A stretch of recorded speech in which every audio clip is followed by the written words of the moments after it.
Assalamualaikum warahmatullahi wabarakatuh. Alhamdulillah wa syukrillah ala ni'matillah wa la hawla wa la quwata illa billah. Asyhadu an la ilaha illallah wa asyhadu anna Muhammadan abduhu wa rasuluhu la nabiyya ba'dah. Allahumma salli wa sallim wa barik ala sayyidina Muhammad wa ala alihi wa ashabihi ajma'in, amma ba'd. Puji syukur marilah kita panjatkan kehadirat Allah Subhanahu wa taala atas nikmat dan karunia-Nya. Pagi hari ini kita bisa berkumpul kembali dalam rangka melaksanakan pengajian kita yang mudah-mudahan Allah Subhanahu wa taala melimpahkan rahmat dan barokahnya kepada kita semua. Salawat dan salam marilah kita sampaikan kepada junjungan Nabi kita Muhammad sallallahu alaihi wasallam beserta keluarganya, para sahabatnya, dan kepada para umatnya. Mudah-mudahan kita termasuk umatnya yang istiqomah mengikuti ajaran-ajaran dan sunnahnya. Bapak-bapak, ibu sekalian, pagi ini seperti di pesantren. Jadi seperti di pesantren, kalau saya itu dengan para santri-santri, kebetulan pesantren saya, teman pesantren saya ada di Solo, saya juga baru datang kemarin. Nah itu biasanya pagi-pagi gini store hafalan itu udah antrian, semuanya sibuk pada membaca yang lain, mengulang-ulang bacaannya. Nanti ada yang setor bacaan, ada yang setor hafalan. Jadi saya ingat, jadi ini kayak di pesantren kita, asik juga ini. Bapak ibu sekalian, kita akan mulai seperti kita diharapkan dari pimpinan memang untuk ada kemampuan kita untuk membaca Al-Quran, dan saya sebenarnya yakin semuanya sudah bisa baca Al-Quran. Cuman kita memang pingin bacaan itu bacaan yang standar, bacaan yang baik, bagus dan benar. Nah karena itu kita akan mulai lagi. Sudah ketemu semuanya suratnya Al-Baqarah ayat 188 wala ta'kulu amwalakum bainakum al-ayah dan seterusnya. Karena itu marilah kita mulai dengan bacaan basmalah bersama-sama. Bismillahirrahmanirrahim. Dari Pak Tri Fauzan, gimana, siap? Ya.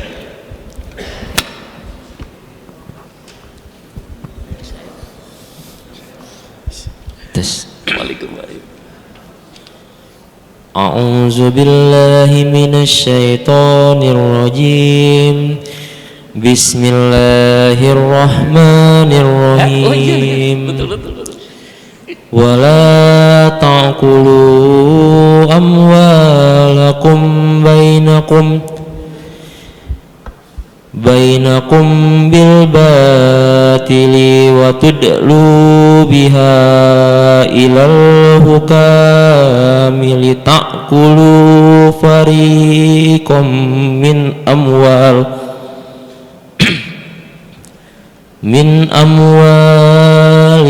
nasi bil ismi wa antum ta'lamun. Nah, perhatikan mana yang harus dibaca panjang dan mana yang tidak boleh dibaca panjang. Kalau ada tanda panjang ya dipanjangkan, kalau tidak ada tanda panjang tidak boleh dipanjangkan. Wala ta'kulu amwalakum bainakum bil batili.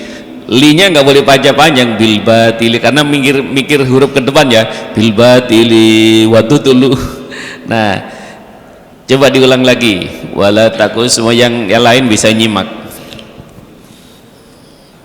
Wala ta'kulu amwalakum bainakum bil batili wa tudlu biha ilal hukam. Ilal hukam ya. Ilal hukami litakulu fariqam min amwalin nasi bil ismi wa antum ta'lamun. Fariqam min amwalin nasi bil, sinya nggak boleh panjang itu, min amwalin nasi bil, bukan min amwalin nasi bil isma. Itu berarti ada setiap huruf, setiap tanda baca itu satu ketukan. Ketika ada tanda yang berdiri maka itu dua ketukan, mudahnya begitu. Kalau ada tandanya yang panjang begini itu minimal 4 ketukan. Ya, coba diulang lagi. Litakulu fariqam min amwalin nasi bil, gitu. Litakulu fariqam min amwalin nasi bil linasi bil ismi wa antum ta'lamun. Terus yas'alu yas'alunaka anil yas'alunaka anil ahillah qul hiya mawaqitu linnasi wal hajj walaysal birru bi an ta'tul buyuta min zuhumriha walakinnal birra manittaqo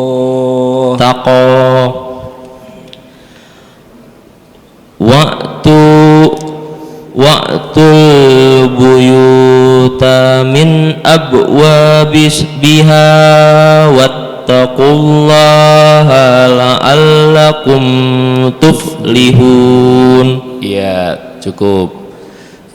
Ya. Ya. Pak Rio, ya. Rio Pratama. Ayat 189, diulang satu ayat. Yas'alunaka 'anil ahillah. A'udzu billahi minasyaitonir rajim. Bismillahirrahmanirrahim. Yas'alunaka 'anil ahillah qul hiya mawaqitu linnasi wal hajj ada tasdidnya. Jadi tasdid itu seperti dua. Jadi yang seperti ada dua huruf, wal hajj, harus kedengaran, wal hajj. Walaysal birru bi an ta'tul buyuta min duriha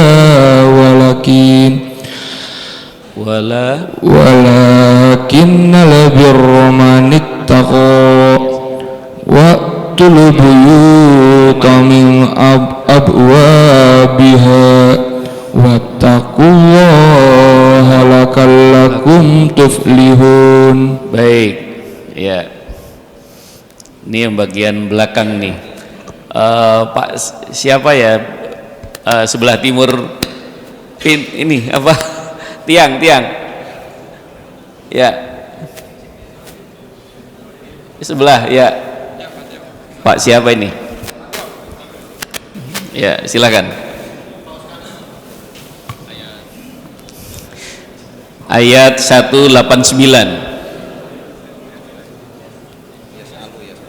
A'udzu billahi minasyaitonir rajim. Bismillahirrahmanirrahim.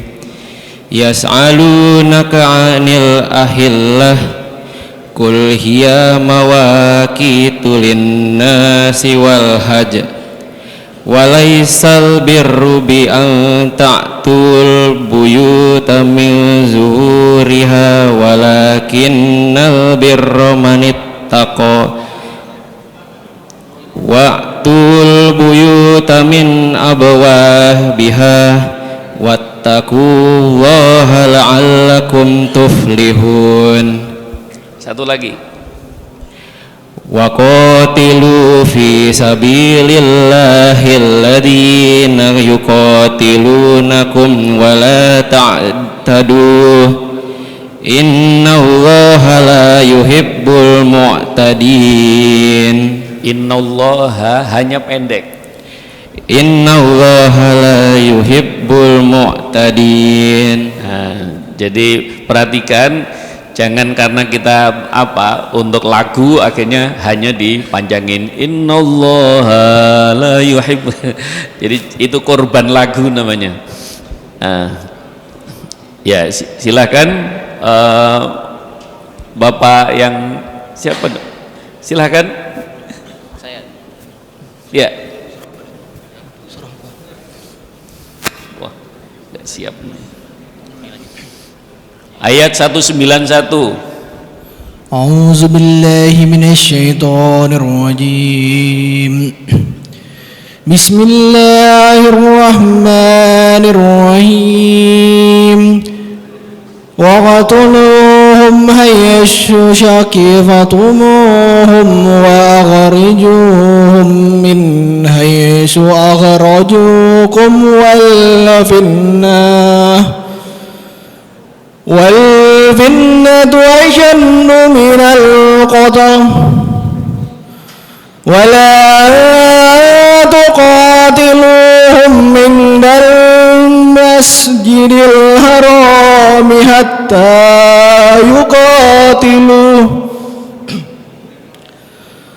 حتى يقاتلوكم فيه فإن قاتلوكم فاقتلوهم كذلك جزاء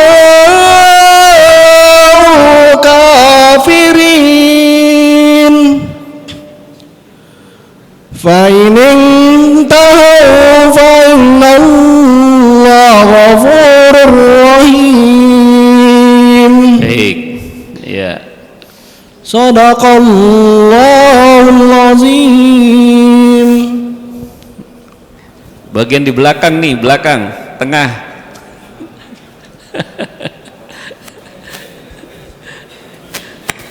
Belakang yang sandaran. yang nyandar. Ya. Yang nyandar yuk tuh. Ya, udah. Ya.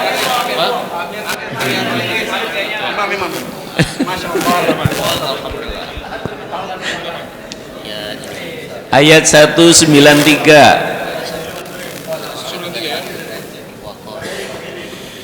Bismillahirrahmanirrahim.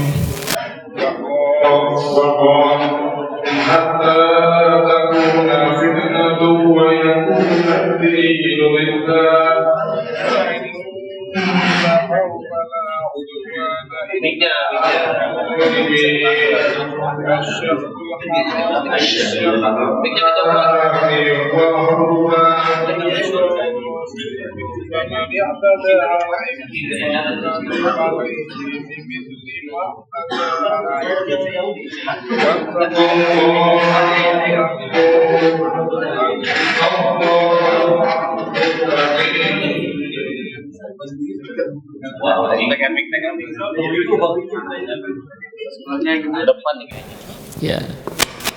Ini mic-nya bagaimana nih mic? Ya.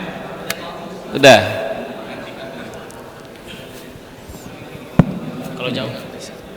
Satu lagi nih. Ya. 195.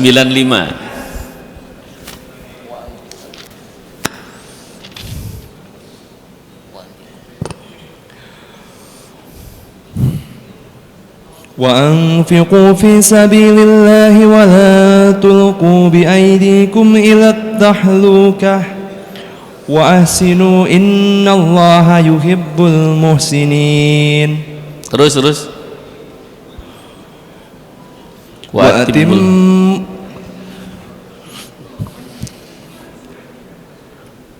وأتموا الحج والعمرة لله فإن أحصرتم فما استيسر من الحج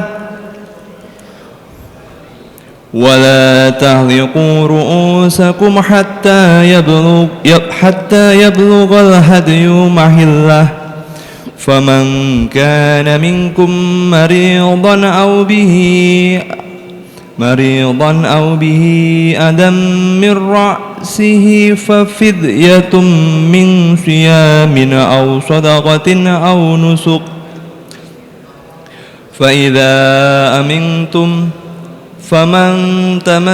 فمن تمتع بالعمرة إلى الحج فما استيسر من الحج فمن لم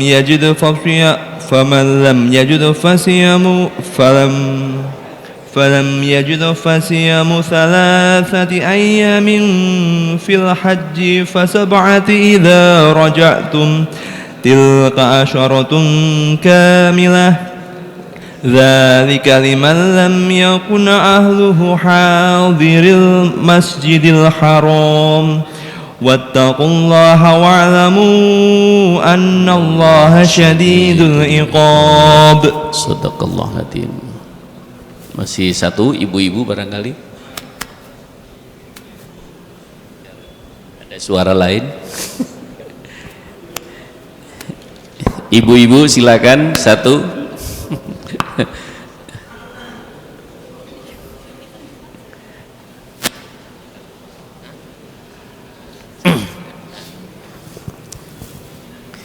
Ayat 197. Al-hajju ashhurun ma'lumatun faman farada fihinnal hajja fala rafasya wala fusuqa wala jidala fil hajj wa ma taf'alu min khairin ya'lamuhu Allah wa tazawwadu fa inna fa-nya pendek wa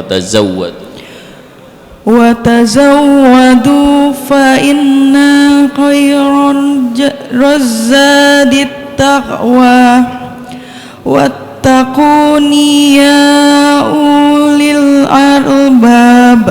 Satu lagi, laisa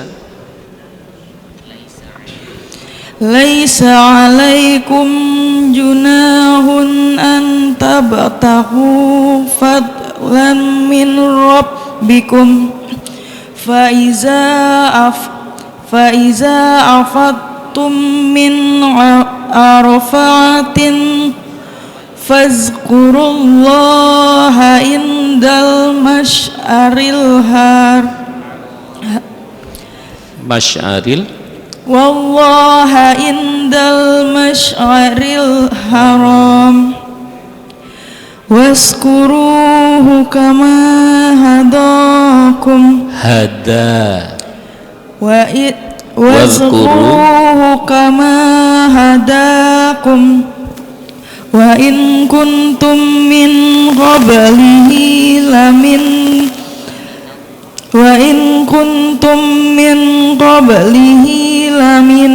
dhalin.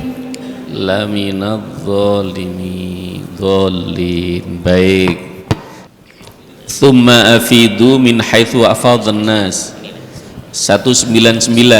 Bismillahirrahmanirrahim.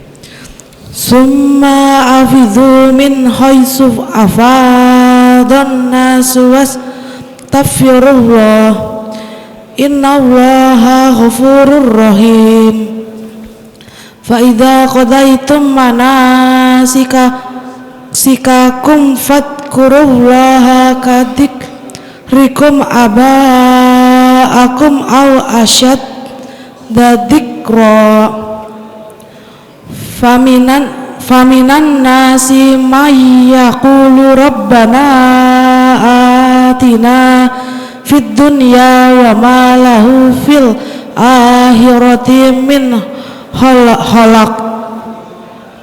Minhum, satu lagi itu.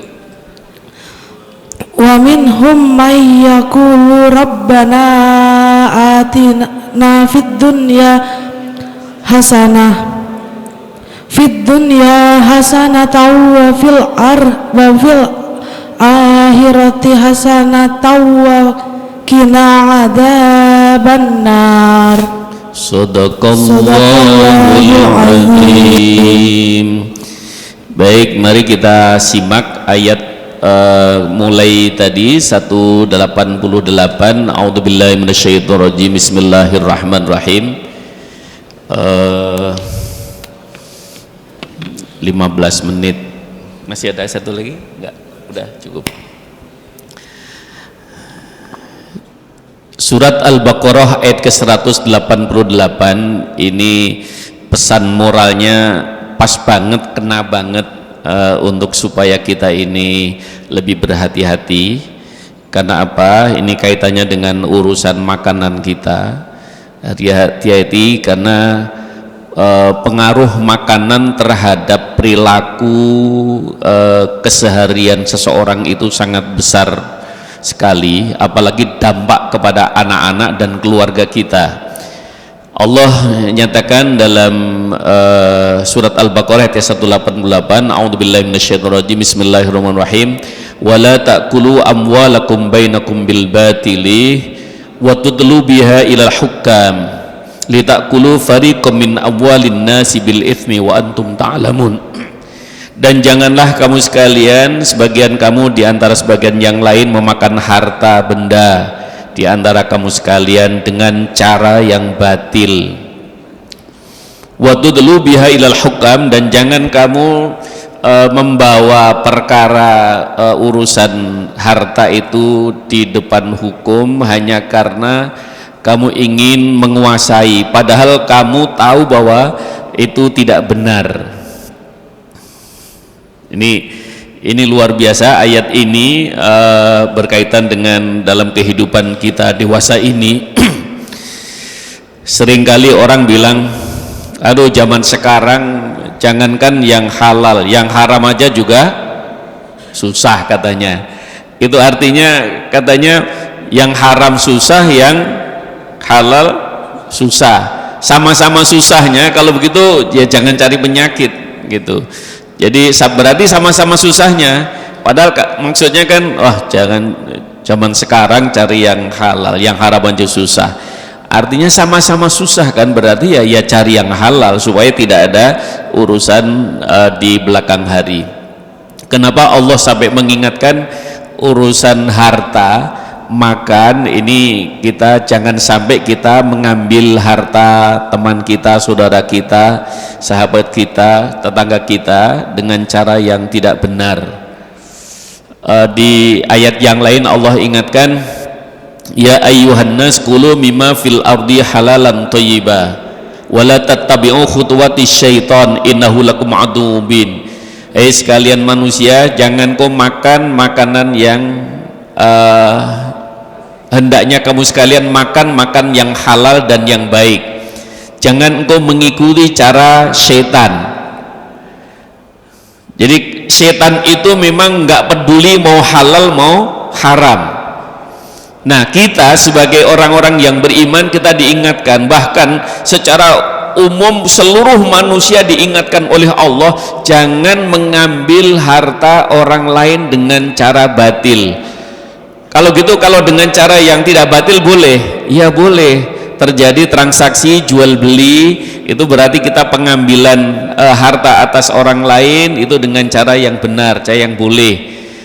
Yang dilarang adalah dengan cara yang batil, karena itu kaitannya dengan untuk dimakan. Hati-hati, ada sebuah penelitian, Imam Al-Ghazali itu meneliti selama 15 tahun pengaruh makanan yang haram terhadap perilaku keseharian seseorang. pengaruh makanan haram terhadap keluarga bagi pelakunya.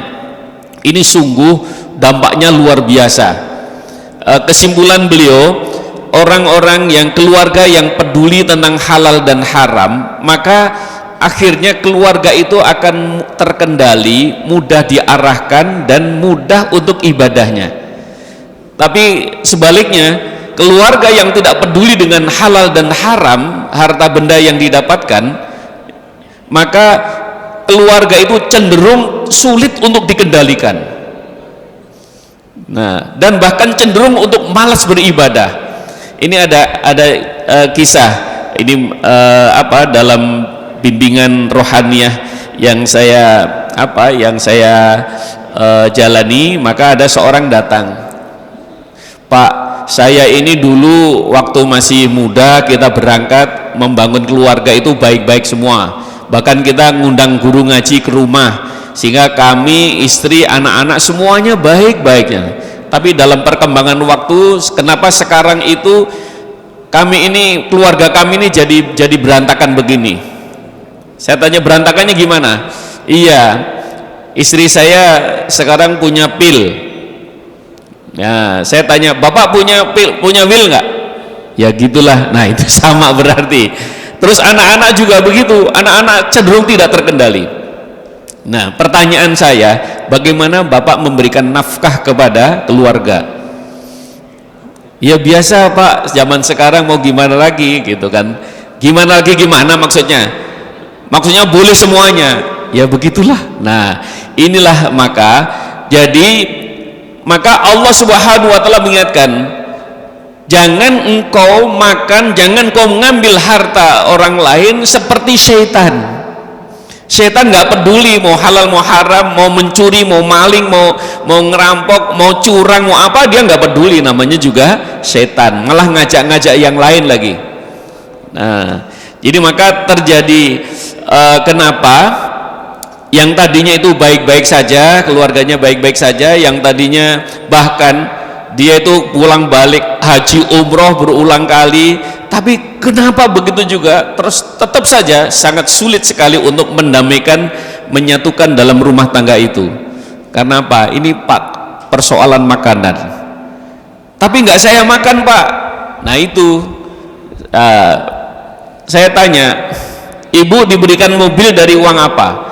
Ya biasa, uang hasil begitulah, hasil manipulasi. Ya makanya mobil yang digunakan akhirnya digunakan untuk cari pil. Jadi makanan yang haram, harta yang haram itu akan cenderung mengarahkan kepada seseorang menuju kepada penyimpangan dalam perilaku kemaksiatan. Nah begitu juga. Terus kalau nggak saya makan tapi saya belikan HP yang bagus, yang baru, nggak apa-apa kan? Sama aja, HP-nya nanti buat selingkuhan. Jadi akhirnya barang yang haram atau makanan juga yang haram itu akan cenderung mengarahkan kepada seseorang kepada jalan kebatilan. Makanya kalau kita ingin, kalau sayang keluarga, sayang anak, berikan makanan yang baik, yang halal dan thayyibah. Jangan engkau mengambil cara yang batil, cara yang tidak benar, karena dengan begitu maka berarti meracuni keluarga, bahkan meracuni diri sendiri. Saya pernah kemudian saya cerita ya, kemarin itu ada seorang pejabat ya, pokoknya di salah satu debat, saya nggak sebutkan, dia datang maunya, Pak Ustadz nih kan Pak Ustadz punya pesantren, ini saya saya nggak berani nih, ada uang, setelah diceritakan dengan gitu dampaknya itu akhirnya, terus uang saya ini bagaimana? Tolong udah Pak Ustadz gunakan untuk bangun pesantren aja. Berapa banyaknya? 6 miliar. Gunakan untuk, saya bilang aduh nggak boleh. Uang yang didapatkan dengan cara yang tidak benar itu tidak boleh digunakan untuk membangun pesantren, bangun masjid, bangun musola. Jangan berharap untuk itu sebagai amal ibadah. Memang akhirnya jadi persoalan uang, persoalan harta itu kalau dikumpulkan dengan cara yang tidak benar itu akan menjadi persoalan, menjadi masalah. Maka Allah Subhanahu wa taala mengingatkan wa tudlu biha ilal hukam, bahkan kamu jangan sekali-kali membawa ke ranah hukum hanya kamu ingin menguasai padahal kamu tahu bahwa itu sebenarnya engkau bukan hakmu. Zaman sekarang itu seringkali ada beberapa yang datang konsultasi ke saya itu dan bahkan bercerita karena dia memang bisa untuk memanipulasi suatu bidang wilayah, satu tanah, satu wilayah itu, akhirnya caranya gimana? Caranya dibikin bahwa ada surat duplik, seakan-akan dia membawa surat yang sertifikat, padahal itu hanya bohong-bohongan. Terus dia tunjukkan bahwa ini tanah saya, ini buktinya saya bawa sertifikat, gitu kan. Nah akhirnya terus bawa pengacara, terus akhirnya dimenangkan. Kenapa? Karena pengacaranya handal, sementara yang punya tanah nggak punya uang untuk bayar pengacara. Akhirnya apa? Dia kuasai tanah, ada 5.000 di Mampang itu harganya sudah miliaran, puluhan miliar. Jadi tiba-tiba datang orang, pokoknya satu sindikat membawa apa, seakan-akan itu sertifikat yang asli, padahal itu palsu. Ini luar biasa ini. Makanya kejahatan di abad modern ini luar biasa. Maka bapak-bapak, ibu sekalian, penegak hukum harus juga hati-hati. Jadi seringkali orang jangan engkau membawa ke ranah hukum untuk memenangkan satu perkara. Supaya kenapa? Karena begitu sudah ditetapkan oleh hukum, diketok palu bahwa iya dia menangkan, dia menguasai, padahal dia tahu. Allah nyatakan wa antum ta'lamun, padahal kamu tahu bahwa itu adalah salah. Nah, jadi memanipulasi zaman sekarang itu begitu banyak. Bahkan ada satu ayat lagi Allah nyatakan, ya ayyuhalladzina amanu la tuharrimut thayyibati ma ahallallahu lakum wa la ta'tadu innallaha la yuhibbul mu'tadin. Hei sekalian orang-orang yang beriman, jangan engkau haramkan apa-apa yang sudah dihalalkan oleh Allah bagimu. Sebut saja kita minuman mineral. Minuman mineral itu ya ada aqua, ada fit, ada mineral dan lain sebagainya. Halal apa haram itu? Halal. Bisa jadi haram nggak? Gimana? Jadi caranya bisa jadi haram gimana?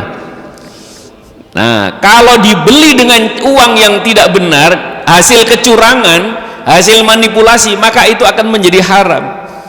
Nasi putih, ya, sayur mayur, buah-buahan, halal apa? Halal. Bisa jadi haram nggak? Bisa. Kenapa? Untuk membelinya dengan uang yang hasil kecurangan. Maka Allah ingatkan, ya ayyuhan nas, ya ayyuhalladzina amanu la tuharrimut thayyibati ma ahallallahu lakum. Wahai sekalian orang-orang yang beriman, jangan engkau haramkan apa-apa yang sudah dihalalkan oleh Allah bagimu. Di abad modern itu orang kan memanipulasi, pinter banget ya Pak ya. Enggak, saya makan minum ini kok, minum air mineral, makan biasa ini buah-buah, tapi itu haram semua. Kenapa? Cara mendapatkannya dengan cara yang tidak benar. Maka Allah nyatakan wala taqulu amwalakum bainakum bil batil. Jangan kamu sekalian ya mengambil harta benda dari saudara-saudaramu dengan cara yang tidak benar. Ini dampaknya bukan hanya di dunia saja itu keluarga akan berantakan. Yakin saya, anak-anak pasti akan terjadi penyimpangan, lebih cenderung menyimpang perilakunya. Kenapa? Karena kemasukan barang-barang yang haram. Dulu baik-baik ya, dulu apa? Seringkali kan yang biasanya menyimpang perilakunya, melanggar hukum itu siapa? Kalau dulu preman itu katanya yang nggak ada pendidikan, jauh dari agama. Tapi persoalannya terbalik di abad modern. Pendidikan tinggi, agamanya bagus, ya kan? Pulang pergi umroh dan haji, tapi masih tetap saja korupsi. Kenapa semacam itu? Nah, jadi ketika sudah masuk barang yang haram, kata Al-Halari dalam kajian seorang guru besar Al-Azhar itu, makanan itu adalah nutrisi. Kalau masuk itu halal, maka akan menjadi nutrisi yang halal, diserap oleh saraf otak, maka akan memerintahkan hal-hal yang positif. Kalau makanan haram diserap oleh otak, otaknya akan menyimpang. Tuh, pokoknya ada aja otaknya ini cenderung menyimpang. Naudzubillah min dzalik. Oleh karena itu lewat mimbar yang singkat ini, surat Al-Baqarah ayat ke-108 mudah-mudahan menjadi pegangan hidup kita untuk menjalani tugas keseharian kita. Saya tahu bahwa tugas Bapak Ibu sekalian memang berat di tengah masyarakat, tetapi juga lebih berat untuk menjaga apa? Menjaga keimanan kita. Yang lebih berat adalah menjaga keimanan dan keyakinan kita. Karena apa? Allah akan melihat, memperhatikan apa saja yang kita lakukan. Dan ingat yang terakhir, Allah nyatakan, "Faman ya'mal mithqala dzarratin khairan yarah wa may ya'mal mithqala dzarratin syarran yarah." Siapa saja yang berbuat kebaikan sekecil apapun, faman ya'mal mithqala dzarratin khairan yarah, sekecil apapun Allah tunjukkan ini perbuatan baikmu dan ini balasan untukmu. Wa may ya'mal mithqala dzarratin syarran yarah, siapa yang berbuat jahat sekecil apapun, maka Allah akan tunjukkan ini perbuatanmu dan ini hukuman bagimu. Di hadapan Allah kita semuanya nanti akan menghadap, dan malaikat Raqib dan Atid sudah mencatat seluruh perbuatan yang kita lakukan dimanapun kita berada. Mudah-mudahan lewat mimbar yang singkat ini ngaji kita terus ini sudah kelihatan, karena semuanya sering nyimak dan lainnya, begitu sudah ditunjuk sudah lumayan. Dari pertemuan yang dulu kelihatannya udah ngajinya udah lumayan ini Pak. Mudah-mudahan ini tanda-tanda, jadi udah kebaikan terus, ngajinya jangan ditinggalkan, karena dengan kita membaca Al-Quran setidaknya sehari, pagi-pagi kita baca Quran seayat, walau ayat, itu akan menyinari hati dan pikiran kita, dan insya Allah akan mengarahkan kepada kita, Allah membimbing kepada kita selalu berada di jalan yang benar. Keluarga kita terjaga utuh, sakinah, mawaddah, warahmah, wal barakah. Al-Fatihah. A'udzubillahi minasyaitonir rajim. Bismillahirrahmanirrahim. Alhamdulillahirabbil alamin, arrahmanir rahim, maliki yaumiddin. Iyyaka na'budu wa iyyaka nasta'in. Ihdinas siratal mustaqim. Siratal ladzina an'amta 'alaihim ghairil maghdubi 'alaihim waladdallin. Wa'fu ya karim wa'fu rahim rahmatika ya arhamar rahimin, bihaqqil fatihah wa bisirril fatihah wa bikaramatil fatihah wa bimu'jizatil fatihah, ya farijal ham ya kashifal gham ya man li 'abdi yaghfiru irham. Allahumma yassir lana umurana wa yassir lana fi dinina wa yassir lana fi kulli amrina birahmati ya arhamar rahimin. Rabbana iftah lana abwabal khair waftah lana abwabal afiyah waftah lana abwabas sihah waftah lana abwabur rahmah waftah lana abwal maghfirah. Rabbana ighfir lana wa li walidina wa li jami'il muslimina wal muslimat wal mu'minina wal mu'minat al ahya'i minhum wal amwat. Allahumma rzuqna ilman nafi'a wa amalan maqbula wa rizqan wasi'an halalan mubarakah wa hab lana dzurriyyatan shalihah. Allahumma ja'al auladana wa ahlana min ahlil ilmi wa ahlil khair wa ahlil ibadah min ibadikas salihin. Rabbana atina fid dunya hasanah wa fil akhirati hasanah wa qina adzaban nar. Sallallahu alaihi wasallam Muhammad. Subhanaka rabbika rabbil izzati amma yasifun wa salamun alal mursalin walhamdulillahi rabbil alamin. Kurang lebihnya mohon maaf, mudah-mudahan bermanfaat. Wallahul muwaffiq lakum. Assalamualaikum warahmatullahi wabarakatuh.